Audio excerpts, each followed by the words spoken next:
যি দিনত 25খন medical college হয় সম্পূৰ্ণ হৈছে নহলে নিৰ্মাণ চলি আছে আৰু 4খন মেডিকেল কলেজ আৰু হ'ব গোৱালপাৰাত এখন হ'ব এখন আমাৰ মেডিকেল কলেজ হাইলাকান্দিত হ'ব এখন হোজাইত হ'ব গতিকে বাই 2030 অসমত মেডিকেল কলেজ প্ৰায় 29-30খন হ'ব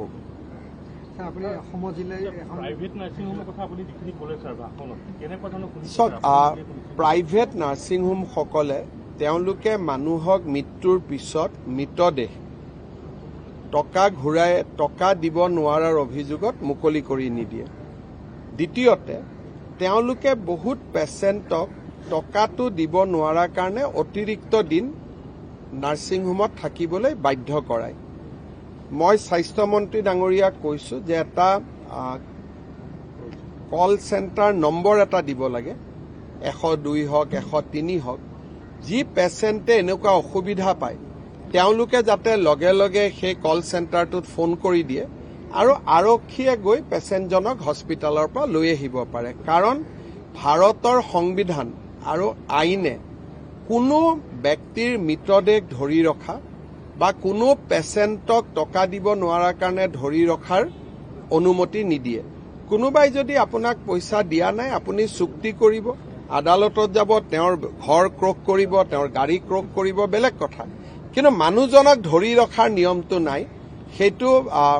আৰ্টিকল 21ত লিখা আছে ভাৰতৰ সংবিধানৰ যে জীৱন সকলোৰে অধিকাৰ ইয়াক কোনেও কাকো ধৰি ৰাখিব নোৱাৰে ইভেন পুলিচেও কাবাক ধৰি ৰাখিলে কোৰ্টক জনাব লাগে নাৰ্ছিং হোমে মানুহক ধৰি ৰাখে কোৰ্টকো নজনায় পুলিচকো নজনায় মাটি বাৰী বিক্ৰী কৰিব বাধ্য কৰায় গতিকে এই বিষয়ে আমি চিন্তা কৰি আছো আপোনালোকে ভাল খবৰ এটা পাব 2 এদিনতে আমি ইয়াৰ ওপৰত এটা কেবিনেটত আলোচনা কৰি এটা সিদ্ধান্ত ল'ম যাতে নাৰ্ছিং হোমত পেচেণ্ট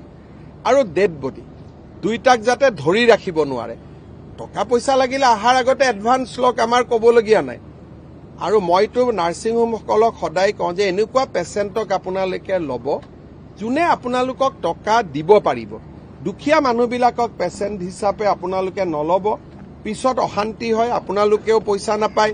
কাবাক ধৰি ৰাখিব লাগে মাটি কম দামত গৈ বিক্ৰী কৰি আহিব লাগে গতিকে ব্যৱস্থাটো ভাল নহয় এই ক্ষেত্ৰত আমি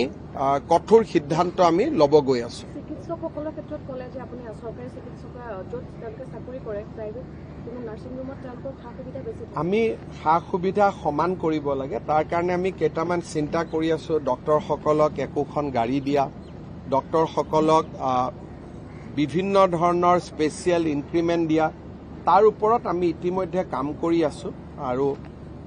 সেইবিলাক কথা ডক্টৰসকলে জানে আৰু জানে কাৰণে ডক্টৰসকলে আমাৰ তাত জইন কৰিছে যেনেকৈ এতিয়া আমি যোনে মেডিকেল কলেজত যোগদান কৰিব তেওঁলোকক আমি ফৰেনৰ ট্ৰেইনিং 2 বছৰৰ মূৰত এবছৰৰ মূৰত নেশ্যনেল ছেমিনাৰ 2 বছৰৰ মূৰত ফৰেন ছেমিনাৰ